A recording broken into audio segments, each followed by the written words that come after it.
Hey everybody, it's New Year's. I'm here with my Uncle Mark. He loves shrimp, I love beef. We're going to combine the two with a fabulous, oh geez, love you too, man.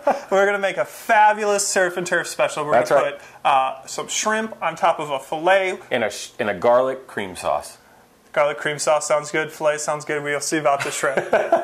So, what we have is a hot pan over here on our cooktop. Really getting hot. We're going to take some oil, about a tablespoon of olive oil. Add that right in the hot pan. And 2 tablespoons of butter. And if you know us, as we like to say, start with a little olive oil, start with a little butter, add some onions and some garlic, and you're cooking. And good things happen, right? So that's what we're going to do once we get this butter melted down in the pan. And that doesn't take too long.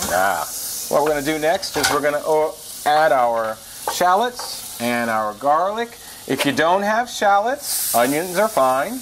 But if you don't have shallots, I know where you can get some. Where's that? Lake Geneva Country Meats. That's exactly right. Fresh meats and fresh produce and fresh seafood as well. That's right. All right, here we are. So now we're going to cook our shallots and our onions, and we're going to watch them. And when they get a little translucent, which should be soon. I wish we had smell-o-vision. Have we said that before? We have said that before. Down a little bit. There we go. Good. So they're just about clear looking. Once they get translucent, which just means clear, then we add a little wine. And little white wine. As always, we're using the Hess Select Chardonnay here. Can't let the Hesses come up and visit without cracking some of the fine Hess wine products. That's right. I'm Uncle Mark Hess, and so we use Hess wine. Now, where did we get the wine, Nick? Lake Geneva Country Meats. Excellent. Fine purveyors of wine as well. And beer. And beer and craft spirits. If you want to eat and drink and be merry, Lake Geneva Country Meats is the place to go. All right, what we're going to do now is leave this to reduce a little bit. And as we've talked about before, reduce just means let some of that liquid boil off. So we're boiling it. We actually have bubbles going. Yep. And you can see the steam. And as that's happening, what's happening is all of that liquid from the wine is being reduced down to less liquid. So we're going to reduce it just for about 2 minutes. And then we're going to add in our cream and our shrimp. And we'll cook the shrimp. And how do we know if shrimp are done? I believe they turn pink. They do. When you start with shrimp, they're sort of a grayish white color. And when they're all done, they're pink. And the shrimp that we have, as you can see, these are jumbo shrimp. Shrimp come in a number of different sizes. 21 to 25 are a little bit smaller. These are 6 to 8. That just means there's 6 to 8 per pound. So one of these on top of a fillet is great. 2 of these on top of like a New York strip or ribeye works. So we're using the big ones for New Year's Eve for our surf and turf. So it looks like that's pretty well it's coming reduced. Okay. So what we're going to do now is we're going to add our shrimp. And we don't recommend always touching raw seafood, but it is raw, so it'll cook off anything, and then we're going to wash our hands. Don't worry, we like to cook safe. And then to make it a little bit creamier, we're just going to add our cream. And we have about a cup there.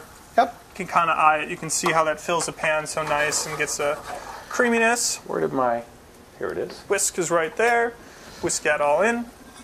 I'm going to mix it around a little bit to get my sauce incorporating together. We're still watching our shrimp, and when the shrimp start turning pink, that's when we know they're done. In this particular case, we can use the sauce if we need it, but because we have a steak and a really, really, really nice steak that's a fillet, we probably won't add the sauce to the steak because the steak is so good it doesn't need any sauce. If you were using a different steak, a lesser cut, it's sometimes nice to take the sauce and spoon it over the steak as well. So you can use like a sirloin steak, a New York strip steak with this. Right. And definitely the sauce accompanies that a little bit more than the tenderloin fillet that we're going to be using. Exactly. And you could even do something like a London broil, a flank steak. There you go. And then put the shrimp across it, and then that would be very common to put sauce on a London broil or a flank steak. We're going to let this cook. You can see it's going to not take too long. We have it on a medium-high heat, and we'll be back when it's all cooked and show you how to plate it up. So the shrimp are all done. They were gray and white before, and now they're a wonderful pink. You don't want to cook them past when they start getting pink because they get rubbery. Shrimp, when they get overcooked, turn into rubbery, and that's not nice. So we're going to put this on top of the fillet, right? That's exactly right. So we're going to take and put the one shrimp on top. As you can see, the fillet, you only get one shrimp on top. A bigger steak, Yeah, that's right. you get more. It looks beautiful. Like you said, with a lesser cut of steak, we could spoon some of the sauce around it. Now is the fun part. What we do now is we take a little slice of surf and turf and we put them together, and what you have is a slice of heaven. Happy New Year from everyone here at Lake Geneva Country Meats, me, my Uncle Mark, the entire Leahy family. To see this full recipe, including how we cook the tenderloin filet, click on the links below. You'll go to our website. It has everything on there. Have a wonderful New Year's Eve. Happy holiday season. See you soon at Lake Geneva Country Happy Meats. holidays.